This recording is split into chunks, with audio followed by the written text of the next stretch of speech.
Après être revenu d'un voyage entre filles, ma fiancée m'a demandé une relation libre. Je l'ai mise à la porte. Salut tout le monde, je ne sais pas si je réagis de façon excessive, alors dites-moi ce que vous en pensez. Voilà comment tout a commencé. Ma fiancée, enfin, mon ex-fiancé maintenant, 27 ans, et moi, 28 ans, étions ensemble depuis 5 ans. Dans l'ensemble, tout allait bien. Du moins, c'est ce que je pensais. On s'est rencontrés à la fac, en 2e année, et tout a tout de suite collé entre nous. Elle était intelligente, drôle, et dégageait une énergie qui donnait envie d'être près d'elle. On a commencé comme amis, mais les choses sont vite devenues sérieuses. Quelques années plus tard, on vivait ensemble, on partageait les factures, on faisait des projets d'avenir. Les fiançailles étaient l'étape naturelle suivante, et quand je lui ai demandé sa main l'année dernière, elle a dit oui sans hésiter. On avait même commencé à parler d'acheter une maison et d'avoir des enfants un jour. C'est ce qui rend toute cette situation si difficile à digérer. Je ne perdais pas seulement ma fiancée, je perdais la vie qu'on était en train de construire ensemble.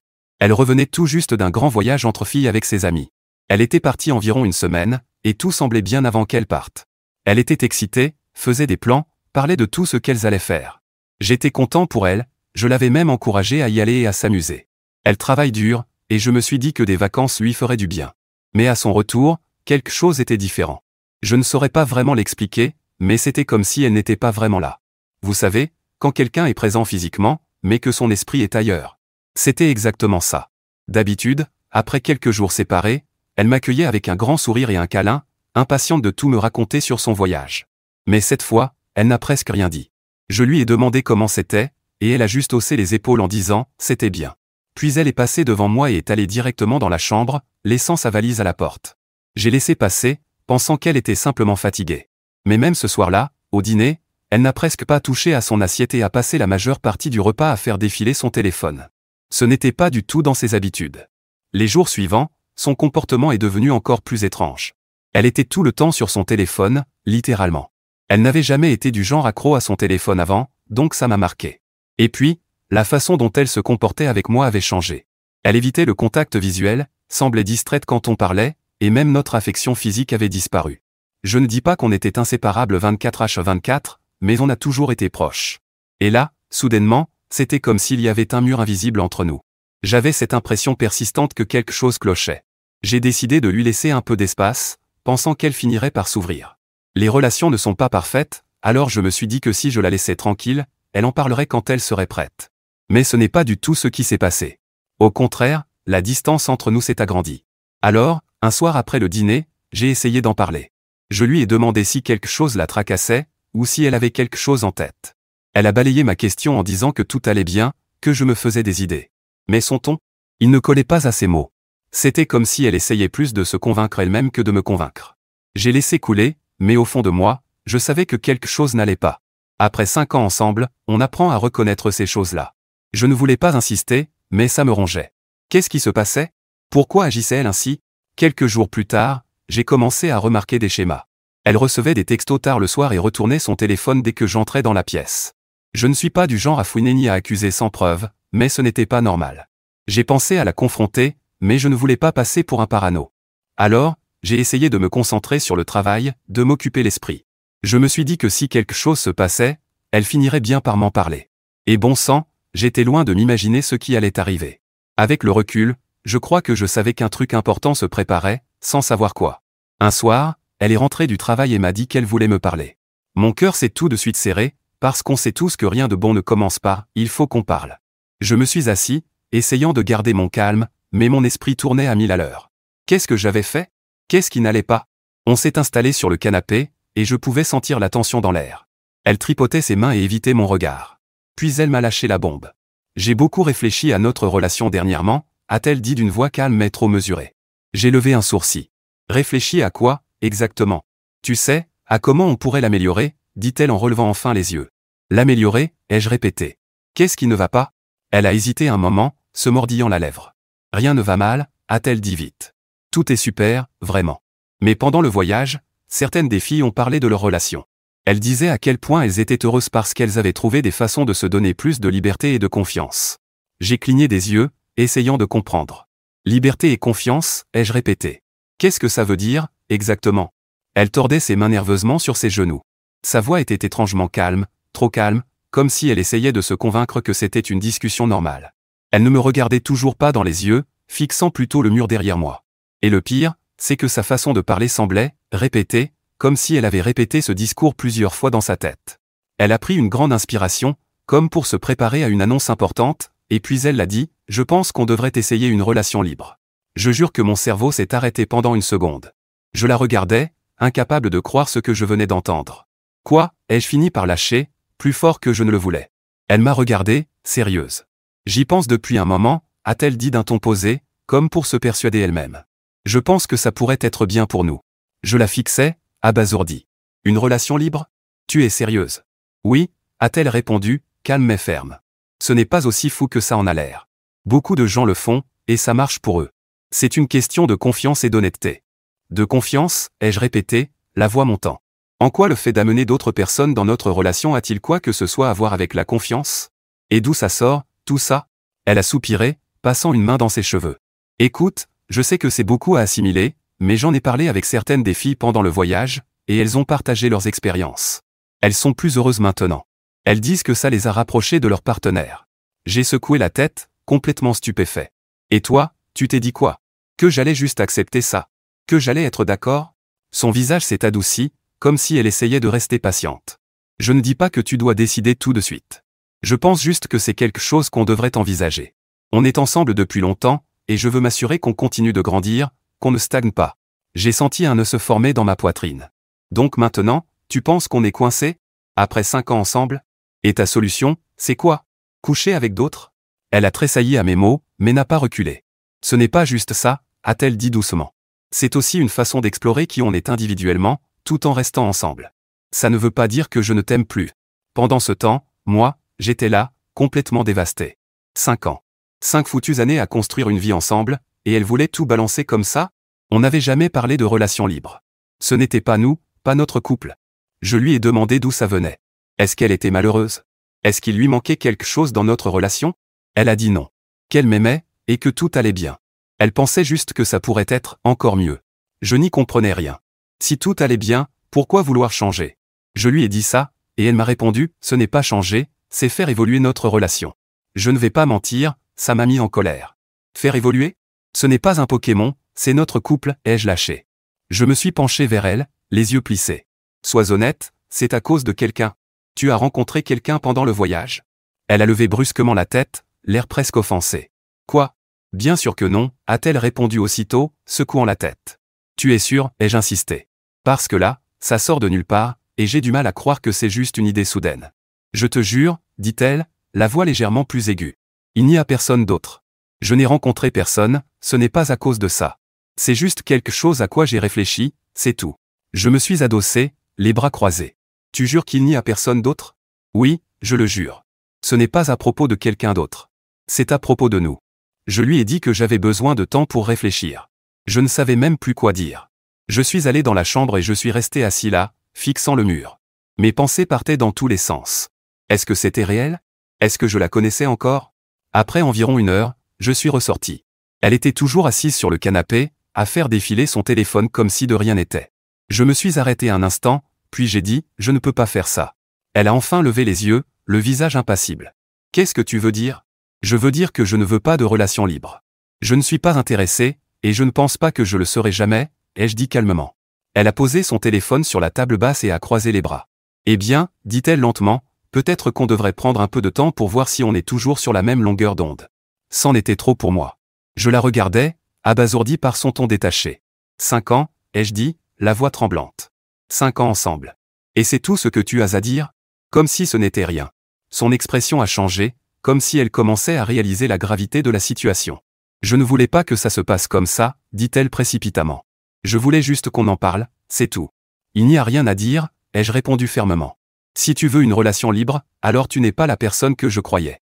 Et je ne vais pas rester là pendant que tu détruis tout ce qu'on a construit, juste parce que tes amis t'ont retourné le cerveau. Elle est restée là, sous le choc. Tu es sérieux? Tu me mets dehors pour ça, demanda-t-elle, la voix brisée. Oui, ai-je dit en la fixant. Fais tes valises et pars. Ses yeux se sont remplis de larmes, et elle a commencé à pleurer. Je ne voulais pas que ça se passe comme ça, sanglota-t-elle. Je voulais juste en parler. C'est tout. Je n'ai jamais voulu te blesser. Il n'y a plus rien à dire, je lui ai répondu. Ce n'est pas une conversation que j'aurais voulu avoir.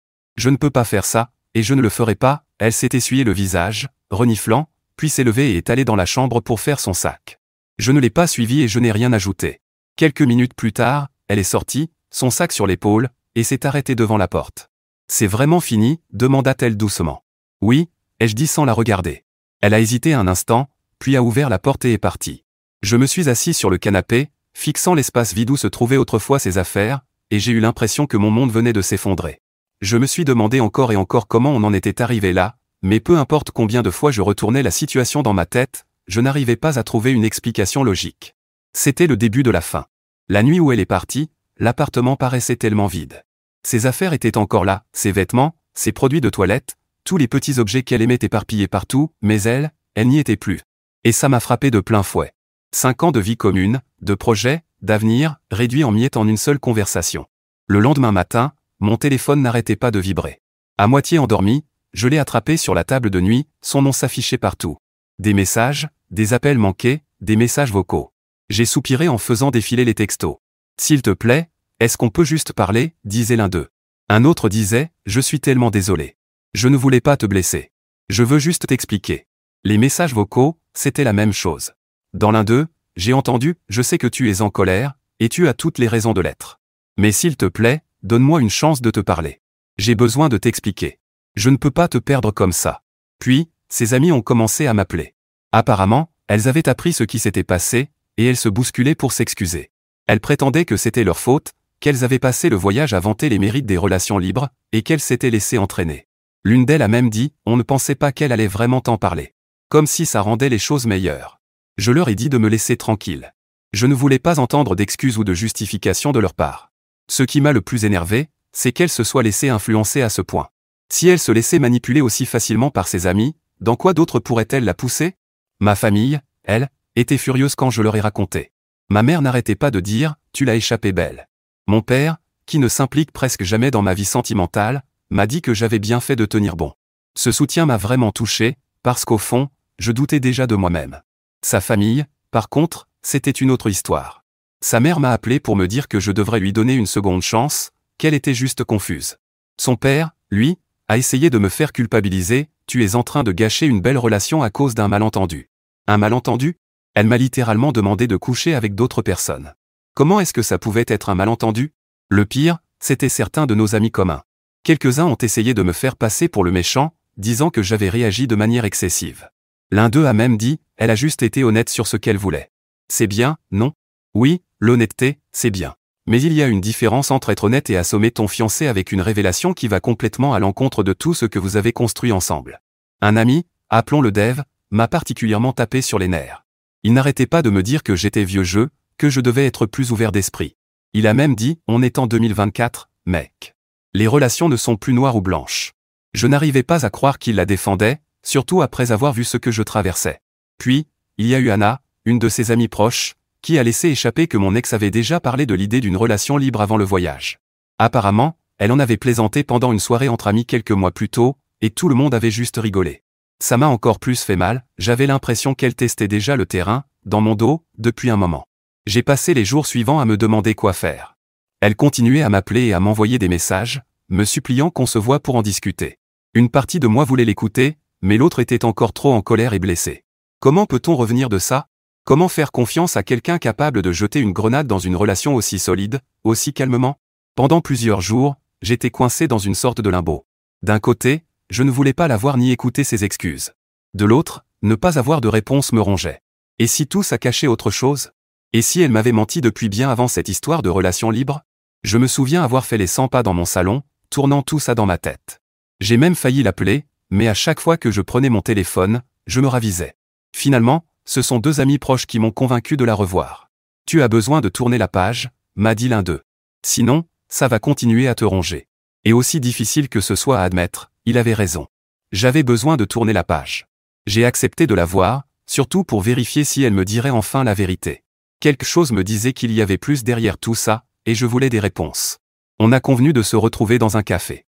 Je ne savais pas vraiment ce que j'espérais, peut-être une explication logique, ou au moins des excuses sincères, mais je n'étais pas préparé à ce que j'allais découvrir. Je suis arrivé 10 minutes en avance. Je voulais m'installer, me préparer mentalement à tout ce qu'elle allait dire. J'étais nerveux, mais surtout, j'avais hâte que ce soit fini. Elle est arrivée pile à l'heure, l'air fatigué. Ses cheveux étaient un peu en désordre, son maquillage minimal, et elle avait l'air stressée. J'avoue, une petite part de moi a eu de la peine pour elle, mais je me suis rappelé pourquoi on était là. Elle s'est assise en face de moi, et pendant quelques secondes, on s'est juste regardé. Puis, elle a commencé à parler. Elle s'est excusée tout de suite, disant qu'elle avait tout mal géré et qu'elle n'avait jamais voulu me blesser. Elle a expliqué que l'idée de la relation libre n'était pas quelque chose qu'elle préparait depuis longtemps, c'était un sujet lancé par ses amis pendant le voyage, et elle s'était laissée emporter par leur enthousiasme. Selon elle, c'était juste une hypothèse, une discussion, pas quelque chose qu'elle voulait vraiment tenter. Je ne voulais pas te faire de mal, répétait-elle sans cesse. Je voulais juste qu'on explore l'idée ensemble. Je lui ai dit que si elle tenait vraiment à notre relation, elle n'aurait jamais balancé une chose pareille du jour au lendemain. Elle aurait dû m'en parler calmement avant, pas après un voyage entre filles où ses amis lui avaient clairement monté la tête. Elle a hoché la tête, les larmes aux yeux, disant qu'elle comprenait. Elle semblait sincèrement bouleversée, mais je n'y croyais pas. Quelque chose dans son histoire ne collait pas. C'est là que j'ai décidé de poser la question que je n'avais pas prévue. « Je peux voir ton téléphone ?» Son visage est devenu livide. Je n'oublierai jamais cette expression. Elle a hésité une seconde, puis me l'a tendu, probablement convaincue que je n'allais pas vraiment fouiller dedans. Je ne suis pas du genre à espionner. Je n'ai jamais ressenti le besoin d'envahir la vie privée de quelqu'un. Mais là, mon instinct me hurlait que quelque chose clochait. Mon cœur battait si fort que je pouvais l'entendre dans mes oreilles. Une partie de moi ne voulait pas le faire, et si je découvrais quelque chose qui changerait à jamais la façon dont je la voyais? Mais une autre partie, celle qui ne pouvait ignorer ce pressentiment, avait besoin de savoir. Mes mains tremblaient. J'ai ouvert ces messages, et ça n'a pas pris longtemps pour tomber dessus. Une conversation avec un type que je ne connaissais pas. Il parlait depuis un moment, et c'était clair que ce n'était pas innocent. Des messages flirts, des textos tard dans la nuit, et même quelques allusions suggestives à une future rencontre. Le premier message qui m'a frappé venait de ce type inconnu. Ils échangeaient des messages mielleux, il l'appelait « bébé » et « joli », et elle ne le repoussait pas. Au contraire, elle encourageait. Elle riait, envoyait des émojis, répondait « tu es incorrigible ». Un message de lui disait « j'ai hâte de te revoir ». J'étais écœuré. C'est tout ce que j'avais besoin de voir. Ce n'était pas juste une idée de relation libre. Elle avait déjà commencé à la mettre en pratique. J'ai posé le téléphone et je l'ai regardée. Elle pleurait déjà, balbutiant que ce n'était pas ce que je pensais, qu'il faisait juste parler. Je lui ai dit d'arrêter. Inutile de mentir encore. Donc, cette histoire de relation libre, ce n'était pas qu'une idée, hein, ai-je demandé. Tu étais déjà en train de la tester. Elle a sursauté, la respiration saccadée. Non, ce n'est pas comme ça, dit-elle précipitamment. Je lui parlais, c'est tout. Ce n'était pas sérieux. C'était une erreur, d'accord? Une erreur stupide. Une erreur? Ai-je répété, la voix montant. Tu lui parlais, tu le draguais, tu faisais des plans avec lui, et tu veux que je croie que c'était juste une erreur? Oui, a-t-elle crié en pleurant. Je ne voulais pas que ça aille plus loin. J'étais juste curieuse. Je t'aime, et je ne veux pas te perdre. Je l'ai regardé, rempli de colère. Tu m'as déjà perdu, ai-je dit froidement. Le jour où tu as cru qu'il était acceptable de faire entrer quelqu'un d'autre dans nous, tu m'as perdu. S'il te plaît, supplia-t-elle. Ne mets pas fin à tout ça pour une erreur stupide. Je ferai tout pour arranger les choses. Je suis resté là un moment à la regarder s'effondrer, mais la colère dans ma poitrine ne disparaissait pas. Tu as fait ton choix, ai-je dit calmement, et moi, je fais le mien. C'est fini. Je suis resté maître de moi, parce qu'on était en public, mais à l'intérieur, j'étais furieux. Le simple fait qu'elle ait envisagé une telle chose alors qu'on était fiancés suffisait pour que je tourne la page. Elle n'arrêtait pas de s'excuser, mais je ne voulais rien entendre. Je me suis levé, je lui ai dit que c'était terminé, et j'ai quitté le café. En partant, je ressentais un mélange étrange, de la colère, de la tristesse, du soulagement et même un peu de clarté. Je l'ai regardée, assise là en pleurs, essayant de se justifier. Mais ce n'étaient pas des larmes sincères. C'étaient des larmes de panique, d'une personne qui tente désespérément de réparer une situation qu'elle a complètement perdue. Ces mots sonnaient faux, comme s'ils étaient préparés à l'avance, elle disait juste ce qu'il fallait pour essayer de me faire pardonner. Ce n'étaient que des messages, répétait-elle sans cesse, mais son ton trahissait ses mots. Il n'y avait pas de vrai remords dans sa voix. Juste de la peur. La peur des conséquences, la peur d'être seule, la peur de perdre le confort de ce qu'on avait construit. Et en la regardant, j'ai compris que je ne pouvais plus continuer. Peu importe ce qu'elle disait, le mal était fait. Pour la première fois depuis des semaines, je savais exactement où j'en étais. Je n'allais plus la laisser me salir ni jouer avec mes émotions. Quoi qu'on ait eu, c'était terminé. Après cette rencontre au café, je pensais que tout serait fini. J'ai bloqué son numéro le soir même et je l'ai supprimé de tous les réseaux sociaux. Je ne voulais plus la voir, ni l'entendre, ni savoir ce qu'elle faisait. J'en avais fini. Pendant quelques jours, j'ai enfin eu la paix. Elle n'a pas essayé de me contacter, et je commençais enfin à sentir que je pouvais passer à autre chose. Puis, sans prévenir, nos amis communs ont commencé à m'écrire. Ils avaient entendu parler de ce qui s'était passé au café, et la plupart s'excusaient. Apparemment, la nouvelle concernant le type avec qui elle parlait s'était répandue, et soudain, ceux qui la défendaient auparavant avaient changé de camp. Une de ses amies m'a dit qu'elle avait commencé à sortir avec ce gars juste après notre rupture. Je n'étais pas surpris. À ce stade, c'était évident qu'elle l'avait déjà en réserve. Ce qui m'a surpris, en revanche, c'est à quelle vitesse tout s'est effondré pour elle. Apparemment, elle postait des photos de lui sur les réseaux sociaux, essayant de faire croire qu'il formait le couple parfait.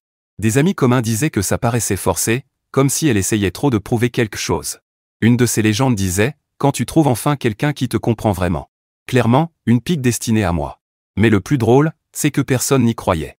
Certains amis m'ont même dit qu'elle les avait bloqués quand ils l'avaient confrontée sur le fait qu'elle avait tourné la page trop vite.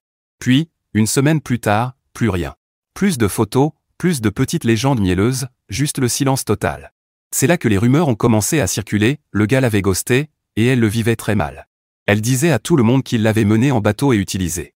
Mais honnêtement, je n'étais pas surpris. C'était comme si le karma avait frappé à sa porte, et elle ne savait pas comment réagir. Quand j'ai entendu ça, je n'ai pas eu pitié. Appeler ça mesquin, mais pour moi, c'était simplement la justice. On ne peut pas traiter les gens comme elle m'a traité et espérer que tout se passe bien. La vie ne fonctionne pas comme ça. Certains de nos amis communs ont commencé à couper les ponts avec elle. Ils disaient qu'elle se comportait de façon toxique, qu'elle mentait à propos de moi et qu'elle jouait la victime. Elle racontait que j'étais manipulateur, que je ne la respectais pas, des conneries totales. Heureusement, la plupart de nos amis ont vu clair dans son jeu, surtout après avoir découvert qu'elle avait couché avec un autre dès le lendemain de notre rupture. C'est fou comme les gens changent d'avis quand la vérité éclate. Certains des mêmes amis qui m'avaient dit que j'avais exagéré se sont mis à s'excuser sans arrêt. Ils ont reconnu qu'ils s'étaient trompés, qu'ils n'avaient pas réalisé à quel point la situation était tordue. Je leur ai dit que ce n'était pas grave, mais honnêtement, ça m'a fait du bien de sentir leur soutien à nouveau. Quant à elle, elle a essayé de m'appeler depuis d'autres numéros après que je l'ai bloquée. Apparemment, quand le gars l'a ghosté, elle a commencé à regretter et à vouloir me récupérer. Elle m'a laissé un message vocal disant qu'elle voulait qu'on se remette ensemble, qu'elle avait compris à quel point elle m'aimait. Je n'ai pas répondu. Je n'y ai même pas réfléchi. À ce moment-là, j'étais complètement passé à autre chose. La personne que je croyais connaître et celle qu'elle était vraiment étaient deux personnes totalement différentes. Et il n'y avait aucun retour en arrière possible. Après tout ça, couper les liens n'était pas qu'une question de téléphone ou de réseaux sociaux. C'était une façon de l'effacer totalement de ma vie, physiquement et mentalement. J'ai emballé le reste de ses affaires. Elle avait pris l'essentiel le soir de son départ, mais il restait encore plein de choses éparpillées dans l'appartement, des vêtements dans le placard, des produits de toilette dans la salle de bain, son mug préféré, et quelques livres qu'elle gardait toujours sur la table de nuit. Faire les cartons a été étrangement émouvant. Chaque objet me rappelait la vie qu'on avait construite ensemble. Et pendant un instant, je me suis demandé si je n'étais pas trop dur. Mais dès que je repensais au café, au message que j'avais lu sur son téléphone, tous mes doutes disparaissaient. Je lui ai envoyé un message depuis un numéro qu'elle ne connaissait pas, lui disant de venir récupérer ses affaires avant la fin de la semaine, sinon ça partirait à Goodwill. Elle est venue 2 jours plus tard, les yeux gonflés, comme si elle avait pleuré. Je ne l'ai pas laissée entrer. Je lui ai tendu les cartons à la porte, lui ai dit au revoir et j'ai refermé. Elle n'a pas protesté, n'a pas essayé d'entrer. Elle est restée là quelques secondes, comme si elle voulait dire quelque chose, puis elle est partie. C'était la dernière fois que je l'ai vue en personne. Après ça, il restait encore quelques détails à régler. On avait des abonnements partagés, quelques comptes communs, alors j'ai tout passé en revue. Netflix, Spotify, les factures, tout. J'ai tout annulé ou changé les mots de passe. Ce n'était pas par rancune, je voulais simplement une page blanche. Le plus difficile, c'était les amis communs. Certains avaient déjà coupé les ponts avec elle, mais d'autres essayaient encore de rester neutres. Je comprends, ils ne voulaient pas choisir de camp. Mais moi, je ne pouvais pas faire ça. S'ils continuaient à la fréquenter après tout ça, je ne voulais plus d'eux dans ma vie. J'ai dit clairement à certains que je ne pouvais pas rester ami avec eux s'ils restaient proches d'elle. La plupart ont compris, mais quelques-uns m'ont trouvé excessif. Tu ne peux pas effacer 5 ans comme si de rien n'était, m'a dit l'un d'eux. Mais c'était exactement ce que je devais faire. Peu à peu, j'ai réduit mon cercle. Ce n'était pas pour punir qui que ce soit, c'était pour me protéger. Je ne voulais plus entendre parler d'elle, ni la voir sur des photos taguées, ni recevoir des nouvelles de sa vie. Quelques semaines plus tard, un ami commun m'a dit qu'elle parlait encore de moi, inventant des histoires pour se faire passer pour la victime. Elle disait que j'avais exagéré, que je l'avais humiliée, bien sûr, en oubliant de mentionner qu'elle parlait déjà à un autre mec. J'ai laissé couler. Je ne voulais pas laver mon honneur ni rétablir la vérité. Les gens qui comptaient savaient déjà. Et les autres ? Ils pouvaient croire ce qu'ils voulaient. Avec le temps, tout s'est calmé. Son nom ne revenait plus dans les conversations. Les messages d'intermédiaire ou de « médiateur » ont cessé. C'était comme si elle s'effaçait peu à peu de ma vie. Et honnêtement, c'est tout ce que j'avais toujours voulu.